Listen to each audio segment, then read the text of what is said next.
Listo. ¿También?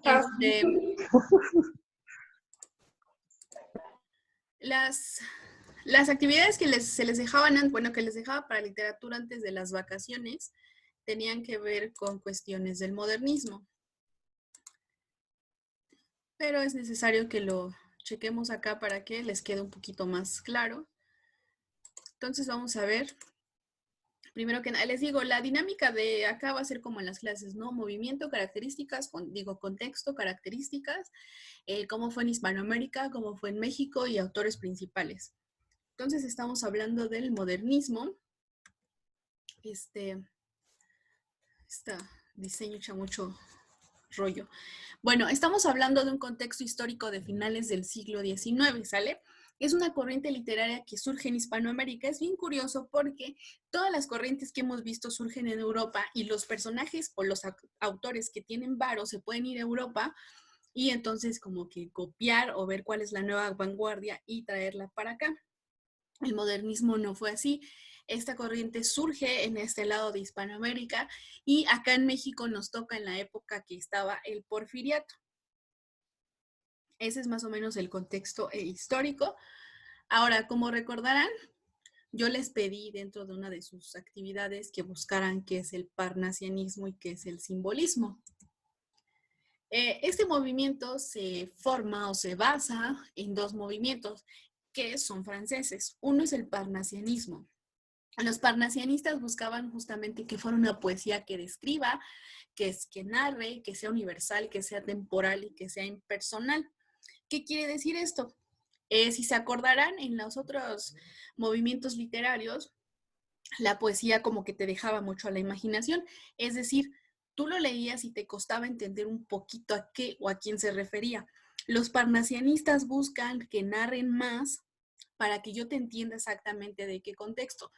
Pasó un poquito más en la Duquesa Hobbs, si es que todos lo recuerdan. En ese cuento, bueno, en ese poema, es un poquito más descriptivo, ¿no? Nos habla de diferentes cuestiones que ahorita de hecho vamos a revisar porque es el ejemplo. Los parnasianistas decían que la literatura era una de las artes más. Entonces, así como el escultor tiene su materia prima, el poeta tiene su materia prima. En este caso era la palabra. La palabra es esa materia con la que el poeta podría crear literatura. Y suenan nombres como Théophile Gautier, Leconte de Lis y José María Heredia. No olvidemos que José María Heredia era el cuate billetudo que era cubano, que pudo ir a Europa y se trajo movimientos como el romanticismo, realismo para este lado del charco, ¿sale? Luego, el simbolismo. En el simbolismo, o para los simbolistas, el tema central del arte radica en las emociones, las sensaciones, todo aquello que te hace ser humano era el tema central para estos cuates, los simbolistas. Eran pesimistas y bohemios, ya que vivieron una transición económica. ¿Qué quiere decir esto? En esa época, por ejemplo, si tú querías producir un libro, se tardaba muchísimo en venderlo y después en regresarte las ganancias. Actualmente, por ejemplo, pues ya, si tienes dinero, puedes ir a publicar tu libro y después se te vienen las ganancias, ¿no? O sea, ya, de hecho, cualquiera puede publicar un libro, ¿no? Tenemos el caso de Luisito Comunica, ¿no? Que ya tiene hasta su libro y todos estos cuates que Yuya, que quién sabe cuántos más, ya tienen sus libros y entonces los pueden vender fácilmente, aparte porque son figuras públicas de alguna manera. El hecho de que se dediquen a esto, pues les da más fama. Estos cuates, los simbolistas, no lo podían hacer así, o sea, estaban mal por la calle de la amargura. Por eso decidieron ser así como que pesimistas, todo era triste, eran bohemios y le entraban bien duro a las drogas. Era la característica de los simbolistas. Suenan nombres como Charles Baudelaire, tiene una obra que se llama Las Flores del Mal, Paul Bellarmine, Arthur Rimbaud y Stéphane Mallarmé. Ellos son los personajes que más suenan en los simbolistas. De hecho, unos de ellos se hacían llamar los poetas malditos, por lo mismo de que aparentemente tenían esta creencia de que no podían vender sus obras por alguna maldición ahí rara, ¿no? Luego,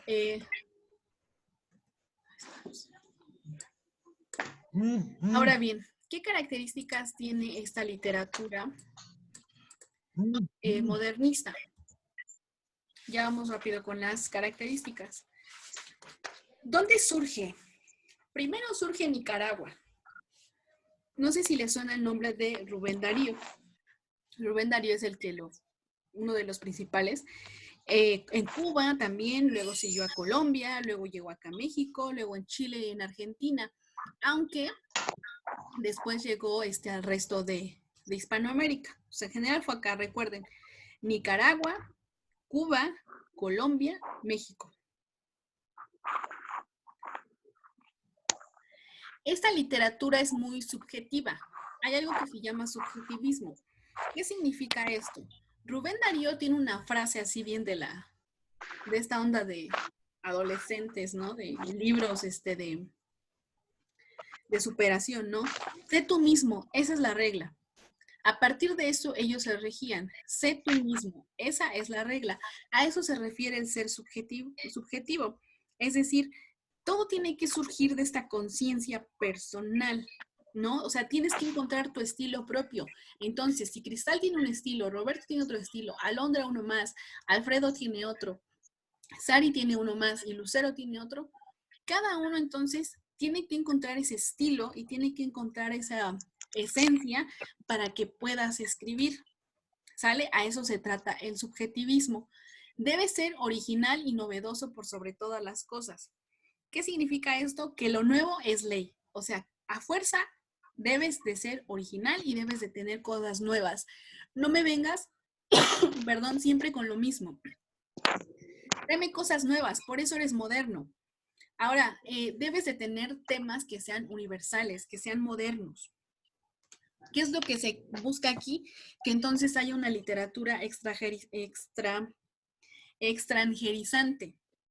Es decir, si yo no puedo ir a Europa, entonces muéstrame tú a mí en tu poema, en tu texto, cómo es Europa, cómo es Italia, cómo es Alemania. Yo quiero ver cómo son esos lugares. Muéstramelo a partir de lo que tú escribes.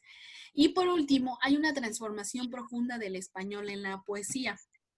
Ustedes se acordarán que cuando estábamos revisando La Duquesa Job, ven que lo leímos, bueno, se los mandé. Ya es un poema que tiene muchas cosas en inglés, de hecho en otras palabras. Entonces, eso es lo que se le llama la transformación profunda del español en la poesía. Está muy chido que siempre quieras guardar tu lengua, que es el español, pero ¿sí están viendo lo que sale en la pantalla? ¿O qué están viendo?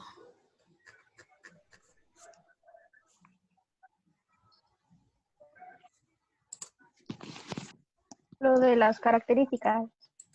Ok. Ahora, entonces, les voy a poner el poema. Acá está. ¿Se acuerdan que es el que dicen dulce charla de sobremesa mientras devoro fresa tras fresa y abajo ronca tu perro Bob? Te haré el retrato de la duquesa que adora a veces el duque Job. Ese. Si se dan cuenta, en esta parte, mi duquesita, la que me adora, no tiene humos de gran señora. Es la griseta de Paul de Kock, no baila Boston y desconoce la de las carreras, el alto gozo y los placeres del 5 o'clock. Todas estas palabras o términos que meten inglés, a eso se refiere la transformación profunda del español de la poesía. O sea, sí está muy chido que guardes tu lengua, pero, vean, acá hay otros términos. O sea, dime más cosas, ¿no? Hay más diversidad lingüística como para que no me puedas decir palabras o términos en otra lengua, ¿no? Esa es la transformación y eso implica ser moderno. Yo te lo preguntaba en un cuestionario del inicio de estas actividades en línea, ¿no?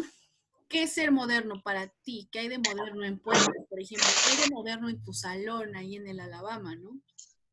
Entonces, todas esas cuestiones las tienes que escribir en tu texto. ¿Va? Entonces, estas son las características. Vamos de nuevo.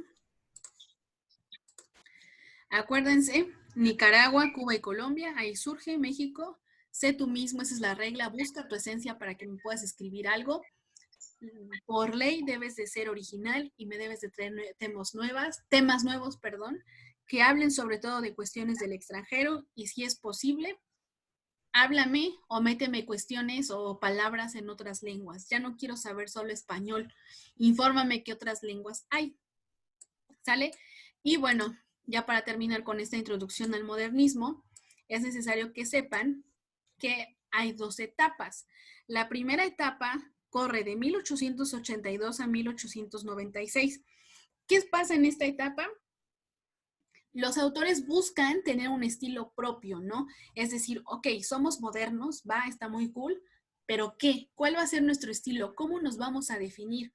Ustedes se acordarán de lo que hemos visto en literatura, que cada movimiento tiene que definir sus propias características para que así sea reconocido. Los griegos tuvieron las propias, luego los romanos, la Edad Media, el Renacimiento, los siglos de oro, el Barroco, cuando empezamos a ver esto de la ilustración y los demás, los románticos, los realistas, los naturalistas, cada movimiento tiene ciertas características y un estilo que los hace ser, ahora sí como dicen los memes, ¿no? Únicos y especiales.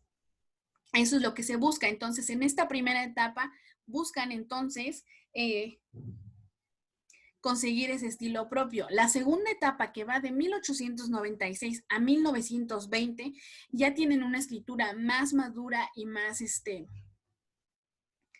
y ya incluso más, pues más padre, ¿no? Porque ya lograron como encontrar esa esencia y decir, órale, a partir de que podemos escribir así, entonces puedo sacar a relucir esa parte de la identidad hispanoamericana o latina de la que nadie ha hablado. Así es como se dividen las etapas del modernismo. ¿Dudas hasta acá, jóvenes?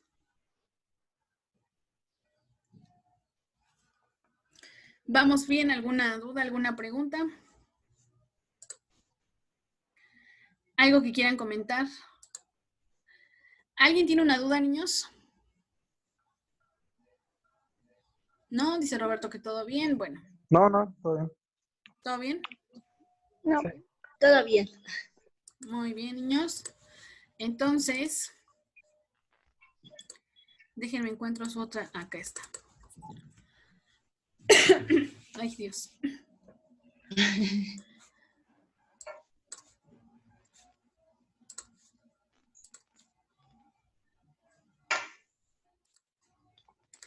Ahora vamos a la otra parte. Nuevamente está frente a sus, pues ahí en sus pantallas otra presentación. Ahora vamos a hablar del modernismo en México, ¿sale? Ya hablamos un poquito de sus características, de todo este rollo en Hispanoamérica, cómo es que se asentó. Ahora vamos a hablar acá en México. Sí pueden, sí ven todos la pantalla, ¿verdad? Sí. Entonces el tema es modernismo, estamos en el 1.3, modernismo en México.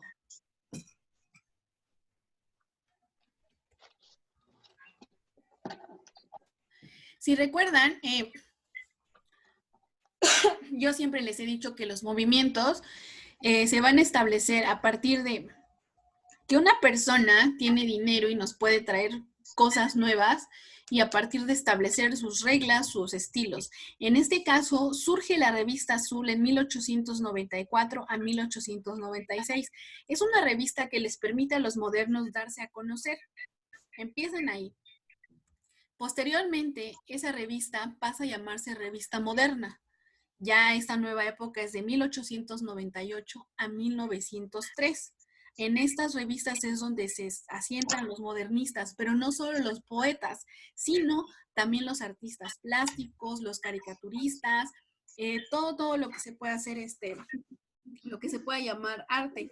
¿Se acuerdan que en el Renacimiento y en otros movimientos siguen la regla de el arte por el arte?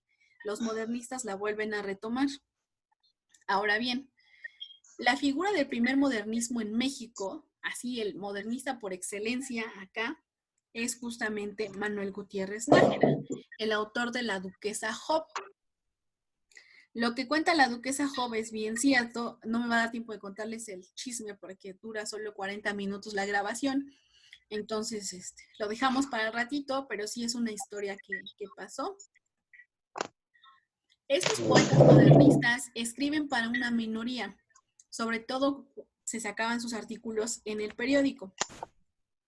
¿Qué significa eso? Que entonces esta poesía estaba enfocada a un público artista que tiene ideales estéticos parecidos a los suyos. Se publica primero en una revista y luego también en tipo periódicos. ¿Por qué creen ustedes que los modernistas publicaban en revistas y en periódicos? ¿Por qué se dirigían a una minoría de público y no se dirigían a las grandes masas? ¿Por qué creen ustedes?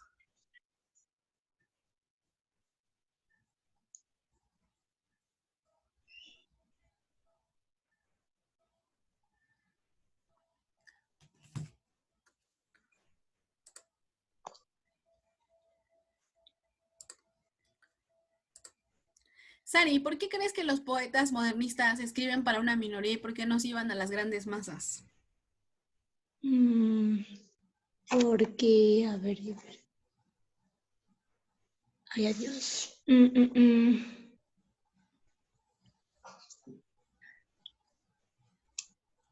¿Será porque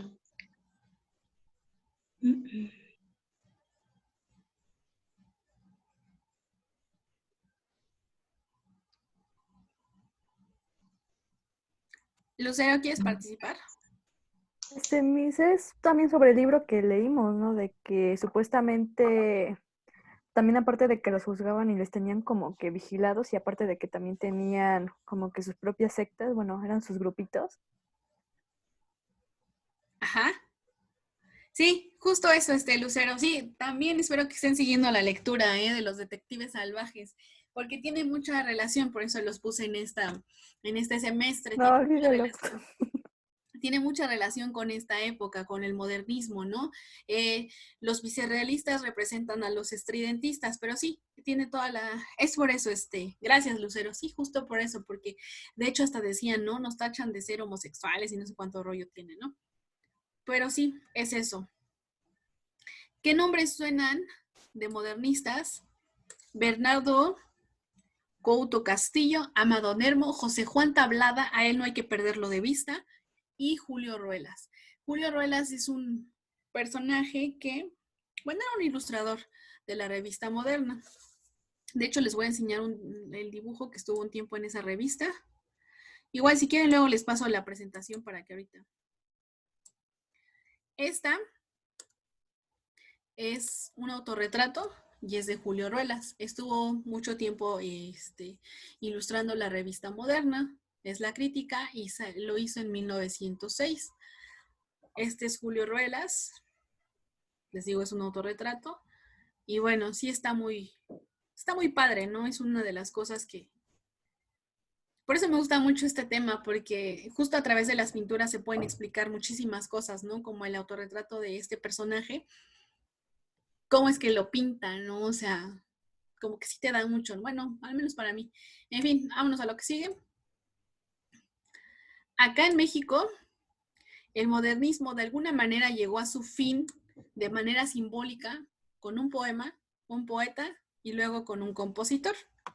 ¿Qué quiere decir esto? En 1911, Enrique González Martínez finaliza de manera metafórica al modernismo con un poema que se llama Tuércele el cuello al cisne. Es una cosa bien chistosa, ¿no? Donde compara el modernismo a este movimiento con un cisne de engañoso plumaje. Es decir, me pintas muy bonito tu movimiento, pero al final, o sea, ¿qué tiene de nuevo un cisne? Si se puede parecer sin las plumas, no sé, un pato, por ejemplo, un pájaro. Es lo que él decía. ¿Para qué me pintas tan padre el modernismo si al final es un movimiento como todos los demás? Por eso el poema se llama Tuércele el cuello al cisne, o sea, ya mata ese movimiento.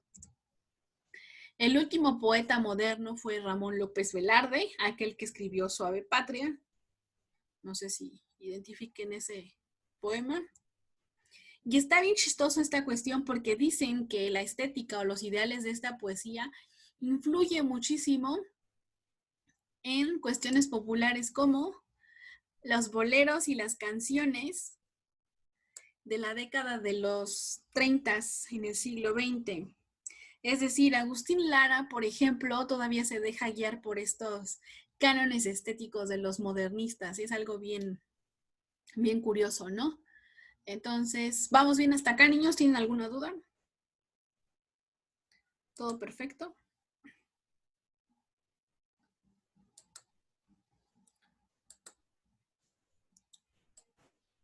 Ok, gracias, Roberto. Veamos esta pintura. Esta pintura es de el Renacimiento, ¿sale? Es una pintura de Rafael Sanzio y se llama La Madonna. Es decir, una madre, ¿no? María Madre. Dicen que dejó su firma, yo no sé. Aquí no sé si alcancen a distinguir que se forma una R con el manto de la Virgen, ¿no? Y así como en literatura, que les digo que surge un poema y después sale la burla, viene esta otra Madonna. Esta ya es de otro que se llama Edvard Munch. Entonces podemos ver qué tan contrarias son, ¿no? Tenemos una mujer madre y tenemos una mujer un tanto sensual. Quiero que tengan muy presentes estas imágenes porque a continuación les voy a explicar un poema con estas dos. Muy bien, ahora, ¿se acuerdan que les hablé de José Juan Tablada? José Juan Tablada tiene un poema que se llama Misa Negra. ¿Alguien me puede decir qué piensan con ese nombre de Misa Negra? ¿Alguien que quiera decir a qué creen que se refiere el término de misa negra? ¿Qué será una misa negra? ¿Qué piensan? Como estar en lo contrario, o sea, en lugar de irle como a la religión de Dios, le va como a la religión del diablo o algo así. Ajá, como que estar del lado oscuro, ¿no? Por así decirlo. Ajá.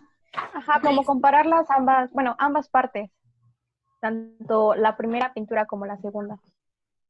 Ajá, comparar ambas partes. Exacto, vamos más o menos bien por ese lado. Entonces vamos a ver el poema. A ver si no me corta la inspiración esto.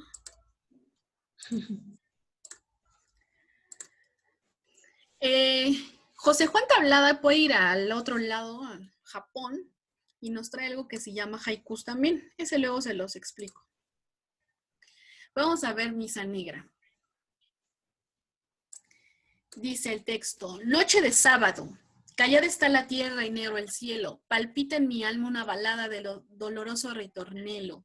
El corazón de sangre herido por el silicio de las penas y corre el plomo derretido de la neurosis en mis venas. Amada, ven, dale a mi frente el edredón de tu regazo y a mi locura dulcemente lleva a la cárcel de tu abrazo. Noche de sábado, en tu alcoba flota un perfume de incesario, el oro brilla y la caoba tiene penumbras de santuario. Y allá en el lecho de reposa tu cuerpo blanco, reverbera como custodia esplendorosa tu desatada cabellera. Toma el aspecto triste y frío de la enlutada religiosa, y con el traje más sombrío viste tu carne voluptuosa. Con el murmuro de los rezos quiero la voz de tu ternura, y con el óleo de mis besos ungir de Dios a tu hermosura. Quiero cambiar el beso ardiente de mis estrofas de otros días por el incienso reverente de las sonoras letanías.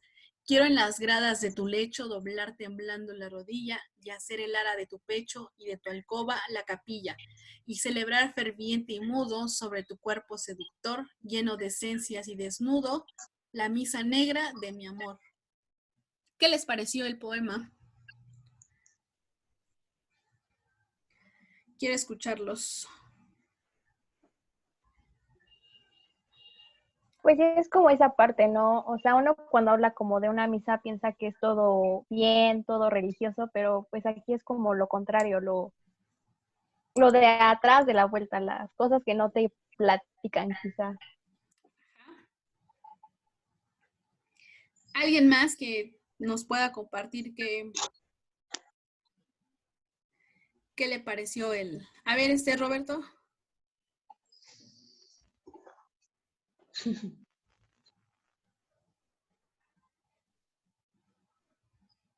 Vi que Roberto había alzado su manita. Alfredo. Alfredo, a ver. Ya le activé todo. Ahora sí, ya. Sí. No, que aquí parecía, ¿no? Una lectura que leía como lo lado triste y lo frío, o sea, como que lo contrario de lo cotidiano sería, ¿no? Ajá. Como lo contrario de lo cotidiano. Ajá, sí era lo que hice. Ok. Va, pues vamos a explicarlo. Dice, ay Dios, noche de sábado. ¿Por qué escogería el sábado, José Juan Tablada? ¿No le suena esta noche de sábado, como se pronuncie, de las brujas? Callada está la tierra y negro el cielo, o sea, es completamente de noche. Palpita en mi alma una balada de doloroso ritornelo. ¿Qué es el ritornelo? Es un sonidito o un ritmo que está repetitivo, repetitivo, repetitivo. El corazón de sangre herido por el silicio de las penas y corre el plomo derretido de la neurosis en mis venas. Y solo nos quedan 10 minutos.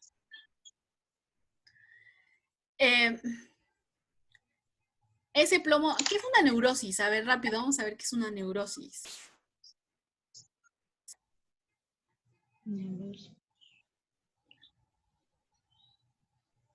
La neurosis es como esa locura, ¿no? Es lo que se le conoce como, es que andas neurótico, estás loco, ¿no? O sea, una locura corre por las venas de José Juan Tablada, ¿no? Ya me cortó la inspiración esta cosa. Entonces, solo nos quedan 10 minutos de clase. Al menos nos dio chance de revisar todo esto del modernismo. ¿Tienen alguna duda del movimiento, de sus características, de los autores? ¿No? ¿Todo les quedó bien, bien claro? Entonces, ahora mi duda es cuándo podemos... Es que sí quiero que veamos este poema porque está bien padre. Se los quiero explicar porque al final se van a llevar una sorpresita. Y se explica a partir, bueno, me gusta mucho explicarlo con las pinturas que les enseñé. Entonces, de tarea, van a explicarme qué relación le encuentran ustedes a este poema. Lo pueden buscar, así se llama Misa Negra, o también les mando el archivo. ¿Qué relación encuentran entre Misa Negra con estas pinturas que les di? Con las Madonas, la de Rafael Sanzio y la de Edvard Munch. Entonces, así lo que ustedes crean, así de, pues, como es misa, pues tiene relación con la Madonna Madre, esa imagen católica, no sé, religiosa. O como decía Cristal, ¿no? Todo eso que está detrás de.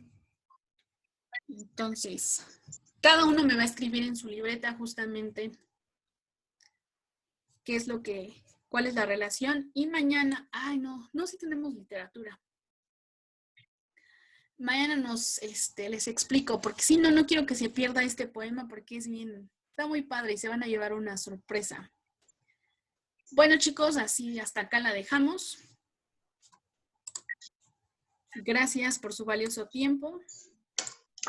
Mañana nos vemos para literatura a las 10, pero no se les olvide que también tenemos filosofía. Entonces, para filosofía nos vemos a las 7:30.